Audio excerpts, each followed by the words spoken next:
Hello friends, मैं Omkar Yadav current study with Om academy आपका स्वागत करता हूं। आज फ्रेंड है 26 दिसंबर और आज हम बात करने जा रहे हैं छत्तीसगढ़ के संबंध पर, कुछ घटनाक्रमों पर और साथ ही साथ आज कुछ मुख्य बिंदुओं पर बात करेंगे जो कि एग्जाम के पॉइंट ऑफ व्यू से इंपॉर्टेंट होगा। ठीक है, जनरली हम अभी धान समर्थन मूल्य की बात करेंगे आज और साथ ही साथ हम बात करेंगे मुख्यमंत्री भूपेश बघेल के द्वारा विमोचित कुछ मुख्य पुस्तकों पर।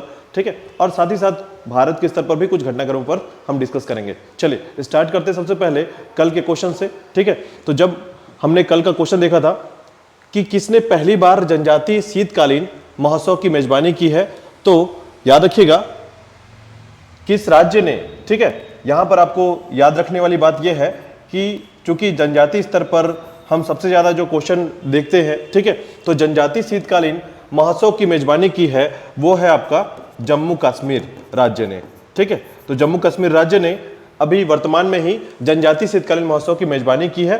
ठीक है, चलिए स्टार्ट करते हैं छत्तीसगढ़ के क्रम पर। सबसे पहले छत्तीसगढ़ के कुछ टॉपिक या घटनाक्रम को देखेंगे। देखिएगा, छत्तीसगढ़ के किस अभियान को अमेरिका के international association of chief of police award के लिए चयनित किया है।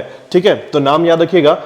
देखिएगा, बेसिकली छत्तीसगढ़ के किस अभियान को अमेरिका के द्वारा, ठीक है, अमेरिका के international association of chief of police award के लिए चयनित किया गया है। ठीक है, तो ये नाम है आपका निजात अभियान। देखिए, वर्तमान में अभी पुलिसों के द्वारा, छत्तीसगढ़ की पुलिस के द्वारा कुछ अभियान चलाए जा रहे हैं, जैसे मुस्कान अभियान। ठीक है, उसी के बाद आपका निजात अभियान, उसी के बाद आपको और भी अभियान इससे मिलेंगे। ठीक है, तो इसमें देखिएगा विशेष रूप से ये निजात अभियान क्या है इसके विस्तार में बात करेंगे। तो देखिएगा, नारकोटिक्स, ड्रग्स एवं अवैध नशे के खिलाफ यह एक अभियान है। ठीक है, इसके विस्तार में बात करते हैं। देखिएगा, तो राज्य सरकार के द्वारा नशे के खिलाफ चलाए जा रहे, राज्य सरकार के द्वारा नशे के खिलाफ चलाए जा रहे निजात अभियान को इंटरनेशनल पहचान मिली है, इंटरनेशनल पहचान मिली है। और साथ ही साथ याद रखिएगा, राजनांदगांव पुलिस द्वारा चलाए जा रहे इस नशा विरोधी अभियान को संस्थागत श्रेणी के leadership in crime prevention category में IACP अवार्ड 2022 के लिए चुना गया है, नॉमिनेट किया गया है। ठीक है, तो याद रखिएगा IACP अवार्ड 2022। ठीक है, चलिए नेक्स्ट याद रखिएगा, नेक्स्ट बिंदु पर बात करते हैं। इसी के साथ देखिएगा, इसी अभियान के तहत और भी कुछ अभियान इसमें शामिल किए गए हैं। तो देखिएगा, इसके साथ ही गढ़चिरौली पुलिस के द्वारा, इसके साथ ही गढ़चिरौली पुलिस के द्वारा माओवाद विरोधी कार्यक्रम दादा लोरा खिड़की, याद रखिएगा, दादा लोरा खिड़की को सामुदायिक पुलिसिंग कैटेगरी में अवार्ड के लिए चुना गया है। तो नाम याद रखिएगा, दादा लोरा खिड़की एक अभियान है जो किसके विरोधी में है, माओवाद विरोध में है। ठीक है, इसके बाद देखिएगा, कोरिया के तत्कालीन SP के द्वारा चलाए गए अभियान को भी देश में 30 सर्वोत्तम स्मार्ट पुलिसिंग अभियान में शामिल किया गया है। ठीक है, तो याद रखिएगा, 3 मुख्य अभियान के तौर पर इसको याद रखिएगा। पहला अभियान, ठीक है, और दादा लोरा खिड़की अभियान और कोरिया में चलाए जा रहे अभियान, इसे कहा गया स्मार्ट पुलिसिंग अभियान।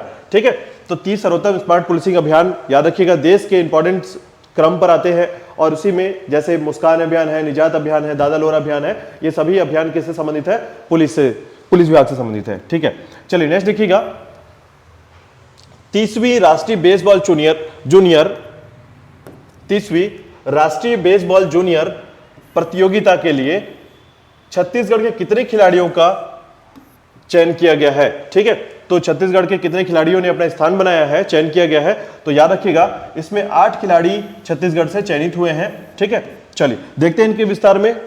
तो देखिएगा, 30वीं राष्ट्रीय बेसबॉल जूनियर प्रतियोगिता में, राष्ट्रीय प्रतियोगिता है, इंपॉर्टेंट है, याद रखिएगा, तो छत्तीसगढ़ के स्कूल से, ठीक है, यानी छत्तीसगढ़ के स्कूलों से 6 बालक और 2 बालिकाओं, ठीक है, याद रखिएगा, 6 बालक और 2 बालिकाओं की नियुक्ति की गई है, चयन किया गया है। और ये 30वां, ये इंपॉर्टेंट है, याद रखिएगा, 30वां राष्ट्रीय बेसबॉल जूनियर प्रतियोगिता है। ठीक है, तो 30वां राष्ट्रीय बेसबॉल जूनियर प्रतियोगिता है।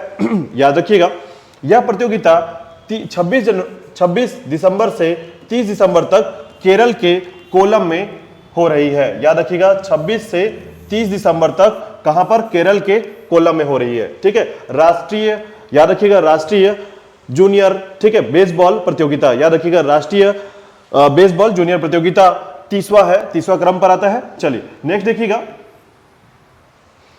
राज्य में कोदो कुटकी का समर्थन मूल्य कितने रुपए प्रति दर रखा गया है? ठीक है, देखिए बहुत इंपॉर्टेंट क्वेश्चन है और साथ ही साथ चूंकि अभी पीएससी के क्वेश्चंस या पीएससी का जो एग्जाम होने वाला है, ठीक है, प्री के एग्जाम होने वाले हैं, तो उसके संदर्भ पर ऐसे क्वेश्चंस आने की संभावना लगभग अधिक होती है। ठीक है, तो याद रखिएगा कोदो कुटकी के समर्थन मूल्य जो है, ठीक है, कोदो कुटकी की जो समर्थन मूल्य रखी गई है, इस पे याद रखिएगा कि कोदो कुटकी की जो समर्थन मूल्य है वो 3,000 रुपए प्रति क्विंटल की गई है और ये मिलेट योजना के अंतर्गत शामिल की गई है। ठीक है, मिलेट योजना बात करेंगे इसके बारे में थोड़ा विस्तार से और इंपॉर्टेंट है, याद रखिएगा इसके पूरे पॉइंट बहुत इंपॉर्टेंट है। ठीक है, चलिए देखिएगा सबसे पहले तो देखिएगा राज्य में मिलेट को बढ़ावा देने के लिए, ठीक है, राज्य में मिलेट को बढ़ावा देने के लिए राज्य के देश में, ठीक है, याद रखिएगा राज्य को देश में उदयमान, याद रखिएगा उदयमान राज्य का सम्मान प्राप्त हुआ है। ठीक है, उदयमान राज्य का सम्मान प्राप्त हुआ है, याद रखिएगा मिलेट को बढ़ावा देने के लिए। और छत्तीसगढ़ देश में इकलौता राज्य है।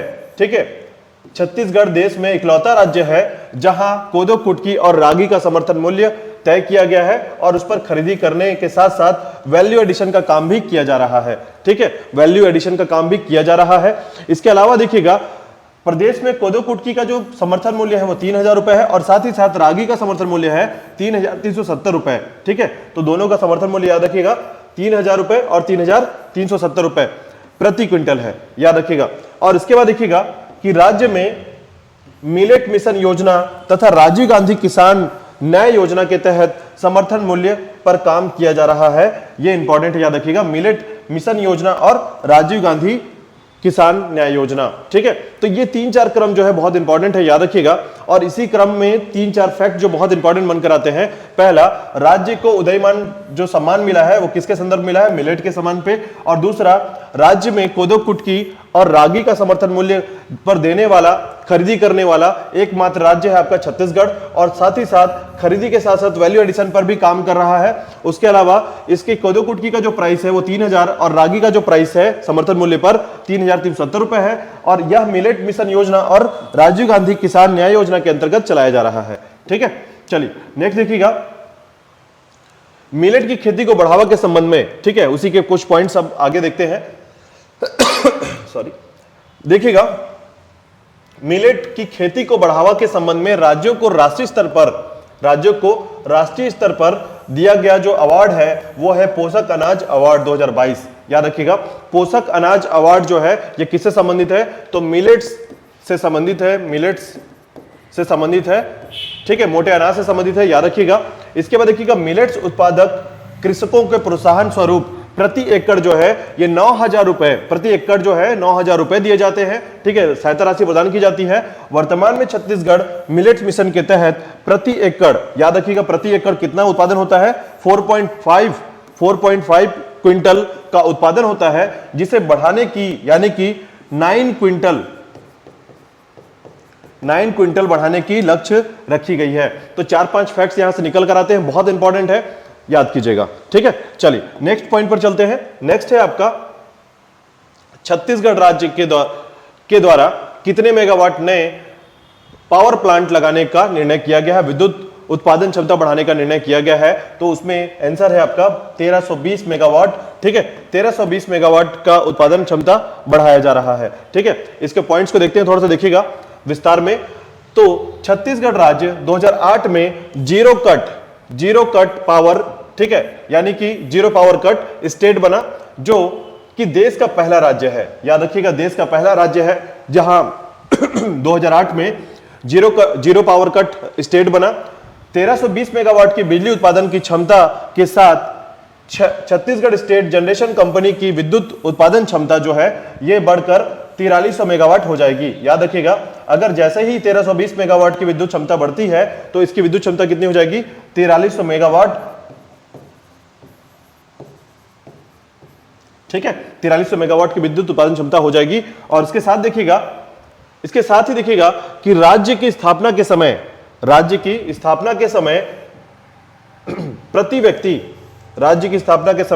प्रति व्यक्ति ऊर्जा की खपत जो थी वो 300 यूनिट थी, प्रति व्यक्ति 300 यूनिट थी। ठीक है, जो वर्तमान में 2044 यूनिट हो चुकी है। ठीक है, तो इससे यह पता चलता है कि राज्य के ऊर्जा का खपत काफी तेजी से बढ़ा है। ठीक है, ऊर्जा में खपत का जो मात्रा है वो काफी तेजी से बढ़ा है।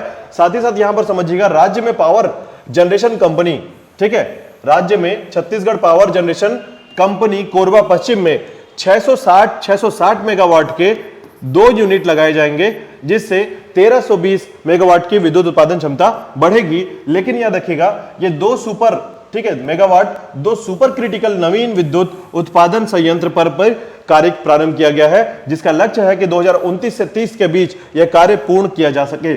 ठीक है, इसके अलावा देखिएगा, इसके अलावा राज्य में जल विद्युत परियोजना पर भी नीति बनाई गई है, जिसका नाम है पंप स्टोरेज आधारित नीति। याद रखिएगा, पंप स्टोरेज आधारित नीति, जिसमें पानी का केवल एक बार प्रयोग किया जाएगा और बांध के ऊपर यह पंप स्टोरेज आधारित किया जाएगा। ठीक है, तो जनरली याद रखिएगा, हालांकि ये वर्षा के जलों से बनाया जाएगा, ये विद्युत जो है वर्षा के जलों से बनाया जाएगा, मुख्यतः यही तय किया गया इस नीति के दौरान। ठीक है, तो 3-4 फैक्ट यहां पर निकल कर आते हैं राज्य के ऊर्जा के संबंध में। ठीक है, चलिए नेक्स्ट देखिएगा,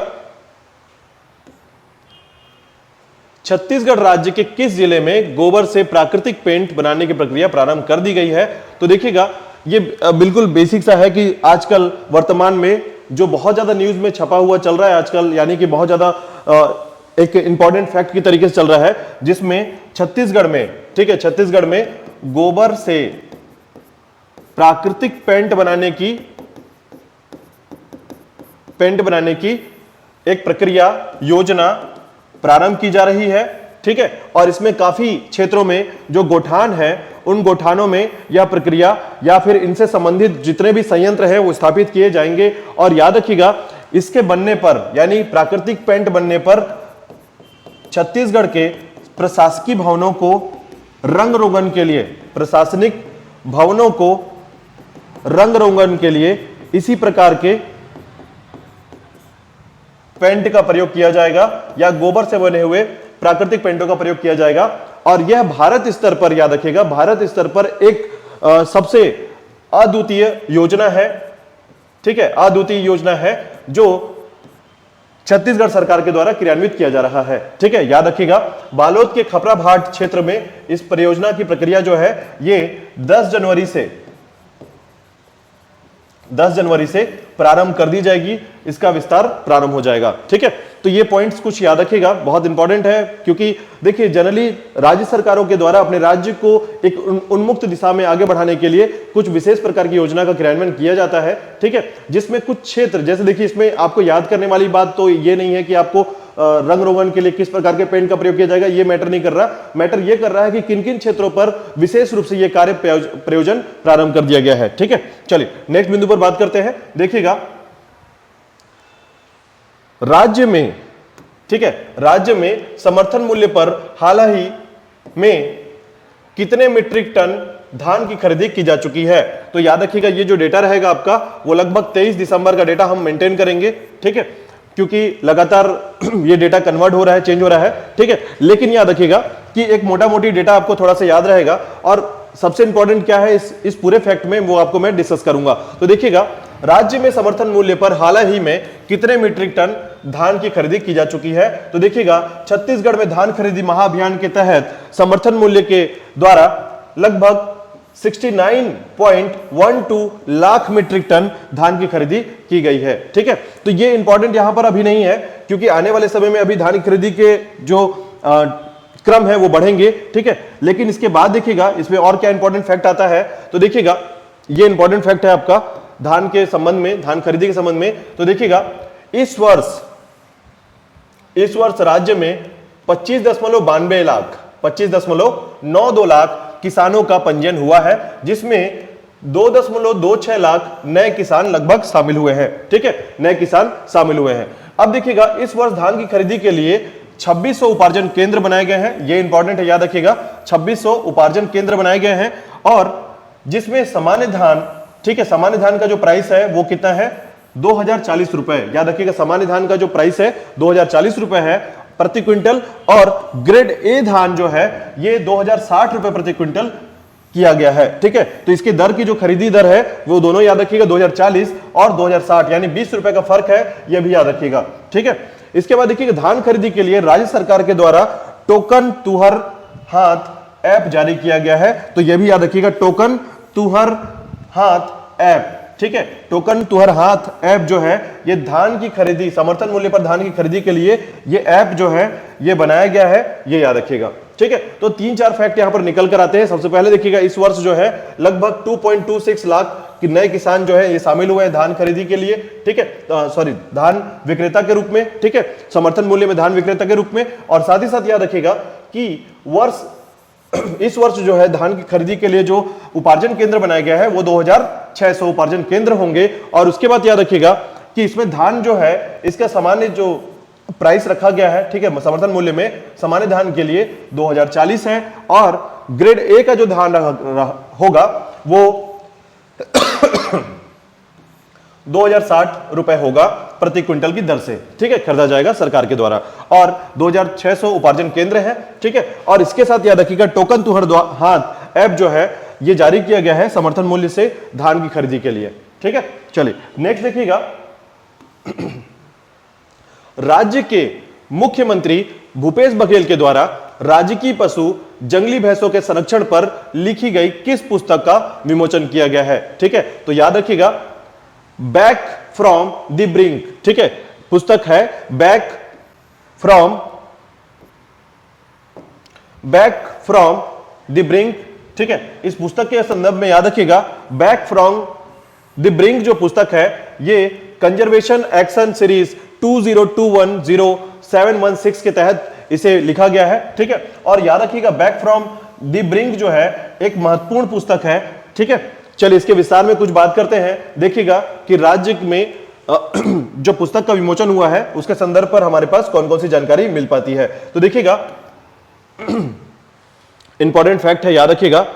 चलिए देखिएगा, भारत में विश्व स्तर पर लुप्त प्राय जंगली भैंसों की लगभग 80% से अधिक जनसंख्या पाई जाती है। ठीक है, याद रखिएगा भारत में यह बहुत इंपॉर्टेंट है कि जो विश्व स्तर पर जो लुप्त प्राय जंगली भैंसे हैं उनकी 80% की जो फीसदी प्रजाति है उनकी पाई जाती है। और याद रखिएगा इस पुस्तक के जो रचनाकार है वो है नरसिंह राव। ठीक है, याद रखिएगा नरसिंह राव, जिन्हें वन्य प्राणी अभिरक्षक भी कहा जाता है। ठीक है, वन्य प्राणी अभिरक्षक कहा जाता है। याद रखिएगा छत्तीसगढ़ में कठोर भूमि में वन भैंसों की संख्या 50 से कम रह गई है, यानी छत्तीसगढ़ के जो हार्डलैंड एरिया है, ठीक है, हार्डलैंड एरिया है, उस हार्डलैंड एरिया में वन भैंसों की जो संख्या है वो 50 से कम हो गई है। चूंकि आपने सुना होगा बापू रेवाराम ने छत्तीसगढ़ के संदर्भ पर एक बात कही थी जिसमें कहा गया था कि छत्तीसगढ़ में काल बसते हैं। ठीक है, काल बसते हैं का मतलब यह होता है कि छत्तीसगढ़ में वन भैंसों की संख्या लगभग 2 लाख से अधिक है।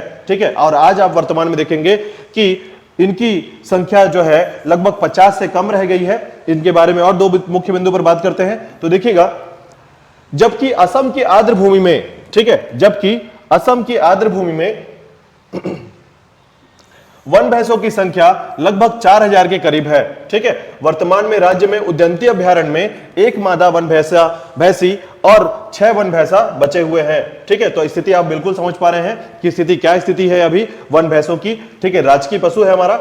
Wild life trust of India के उपनिर्देशक के अनुसार उद्यानिकी अभ्यारण्य के 11 वन भैंसे थे। ठीक है, यानी उद्यानिकी अभ्यारण्य में 11 वन भैंसे थे। तो ये एक सामान्य नॉलेज है, लेकिन आप याद रखिएगा, ठीक है, कि किस पुस्तक का विमोचन किया गया, और साथ ही साथ आप याद रखिएगा कुछ फैक्ट्स के लिए।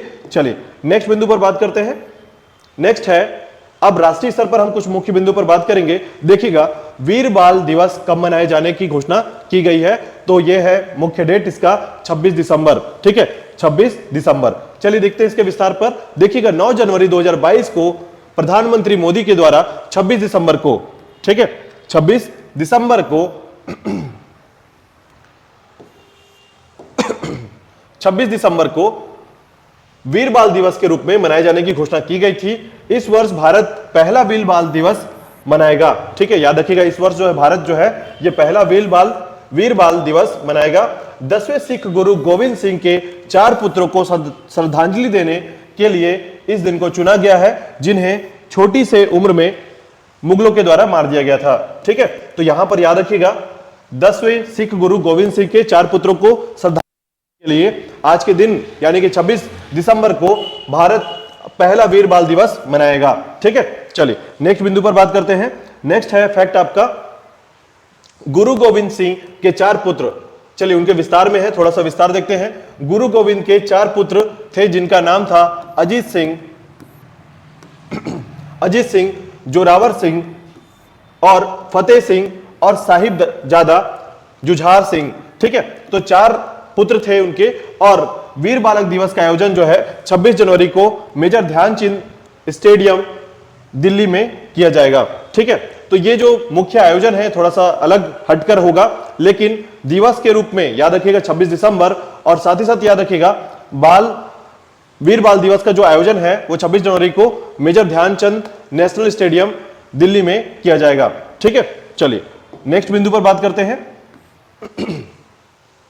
आईपीएल 2023 के ऑक्शन के लिए, ठीक है, इतिहास में सबसे महंगे खिलाड़ी कौन बन गए हैं? तो नाम है सैम कुरैन। याद रखिएगा सैम कुरैन जो है ये आईपीएल के इतिहास में ऑक्शन में 2023 में इतिहास के सबसे महंगे खिलाड़ी बन गए हैं। ठीक है, देखते हैं इनके बारे में विस्तार में। तो 23 दिसंबर को याद रखिएगा 23 दिसंबर को इंग्लैंड के युवा allrounder Sam Curran Indian Premier League नीलामी के इतिहास के सबसे महंगे खिलाड़ी बन गए हैं। ठीक है, इन्हें याद रखिएगा सैम कुरैन को 13 विकेट लेने के बाद T20 विश्व कप 2022 टूर्नामेंट में प्लेयर ऑफ द टूर्नामेंट पुरस्कार दिया गया था। ठीक है, चुना गया था। इन्हें पंजाब किंग्स ने 18.5 करोड़ रुपए में बोली से चयनित किया है।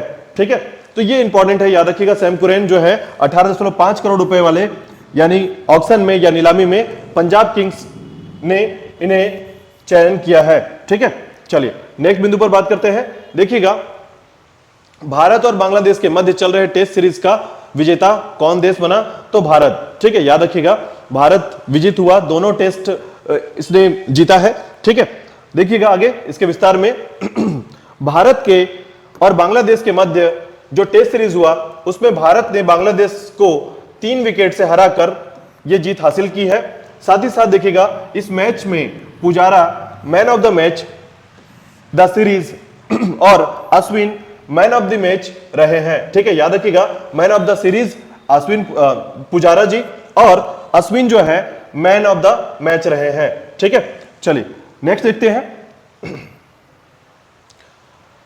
हाल ही में लद्दाख में कौन सा महोत्सव मनाया जा रहा है? ठीक है, हाल ही में लद्दाख में कौन सा महोत्सव मनाया जा रहा है? तो याद रखिएगा लोसार महोत्सव। लोसार महोत्सव जो है लद्दाख में मनाया जाने वाला महोत्सव है। इसके बारे में देखते हैं कुछ विस्तार। देखिएगा यह महोत्सव लद्दाख में नए साल को चिन्हित करने के लिए मनाया जाता है।